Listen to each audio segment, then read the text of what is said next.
এবার ইসরায়েলের সামরিক বাহিনীর কমান্ডো সেন্টার, গোয়েন্দা বিভাগের সদর দপ্তর এবং সামরিক বাহিনীর গোয়েন্দা শাখার একটি শিবিরে আঘাত হেনেছে ইরানের ক্ষেপণাস্ত্র। বৃহস্পতিবার এক প্রতিবেদনে এ তথ্য জানিয়েছে ইরানের রাষ্ট্রায়ত্ত সংবাদ মাধ্যম ইরনা।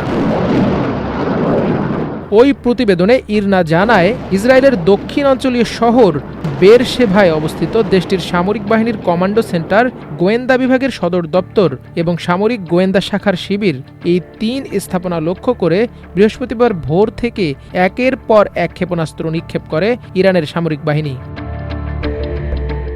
ইরনার প্রতিবেদনে আরও বলা হয়েছে, এটা ছিল নিখুঁত এবং সরাসরি আঘাত। ইরানের ক্ষেপণাস্ত্রে ওই ৩ সামরিক স্থাপনার ব্যাপক ক্ষয়ক্ষতি হয়েছে। তবে গোয়েন্দা বিভাগের সদর দপ্তরের কাছে সোরোকা নামের একটি হাসপাতাল আছে, যেখানে কোনো আঘাত না হানলেও ক্ষেপণাস্ত্রের শব্দের শক ওয়েভে হাসপাতালটির কিছু ক্ষয়ক্ষতি হয়েছে।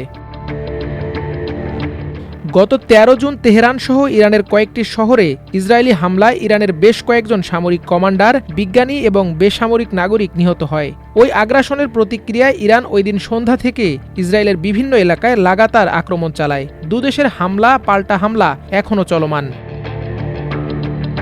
উচ্চাভিলাষী ইসরায়েলের বিরুদ্ধে ইরানের পাল্টা ক্ষেপণাস্ত্র ও ড্রোন হামলায় কিছু গুরুত্বপূর্ণ লক্ষ্যবস্তুতে সরাসরি আঘাত হানায় বিস্মিত বিশ্লেষকরা। বিশ্বের অন্যতম শক্তিশালী আকাশ প্রতিরক্ষা ব্যবস্থার মালিক হওয়া সত্ত্বেও কিভাবে ইসরায়েলের প্রতিরক্ষা ভেদ করে ইরানের ক্ষেপণাস্ত্র আঘাত হানল, তা এখন আলোচনার কেন্দ্রে।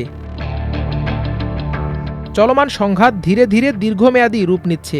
ইরানের ক্ষেপণাস্ত্র, ইসরায়েলের ইন্টারসেপ্টর, দুই পক্ষের মজুদি কমে আসছে। তাই প্রতিটি হামলা ও প্রতিরক্ষাই এখন মূল্যবান। যুক্তরাষ্ট্রের সহযোগিতা ছাড়া ইসরায়েলের পক্ষে এ সংঘাতে আধিপত্য রাখা কঠিন হবে বলে মনে করছেন বিশ্লেষকরা। ইসরায়েল এবং ইরানের মধ্যে সংঘাতের কারণে এরই মধ্যে তেলের দাম ঊর্ধ্বমুখী। দুদেশের মধ্যে যদি এই সংঘাত আরও দীর্ঘ সময় ধরে চলতে থাকে, তা বিশ্বে অর্থনৈতিক বিপর্যয় ডেকে আনবে। চলমান উত্তেজনার প্রভাবে বিশ্ববাজারে জ্বালানি তেলের দাম ক্রমাগত বাড়ছে। বিশ্লেষকরা বলছেন, বাজারে সবচেয়ে বড় উদ্বেগ দেখা দিয়েছে হরমুজ প্রণালীতে সরবরাহ বিঘ্নিত হওয়ার আশঙ্কায়, যেখান দিয়ে বিশ্বের মোট সমুদ্র পথে পরিবাহিত তেলের 1/5 যায়। যদিও বিশ্লেষকরা বলছেন, ইরানি তেলের সরবরাহ বন্ধ হয়ে গেলেও ওপেক প্লাস দেশগুলোর অতিরিক্ত উৎপাদন ক্ষমতা দিয়ে তা সামাল দেওয়া সম্ভব। তবে বলা হচ্ছে, যদি ইরানের তেল উৎপাদন বা রপ্তানি বড় ধরনের বাধার মুখে পড়ে, তবে তেলের দামে আরও চাপ আসবে। গত 2 সপ্তাহে ব্রেন্ট ক্রুডের দাম ব্যারেল প্রতি প্রায় $10 বেড়েছে। ওপেকের তৃতীয় বৃহত্তম তেল উৎপাদনকারী দেশ ইরান। দিনে প্রায় 3.3 বিলিয়ন ব্যারেল তেল উৎপাদন করে দেশটি। মাল্টিমিডিয়া ডেস্ক, আমার দেশ।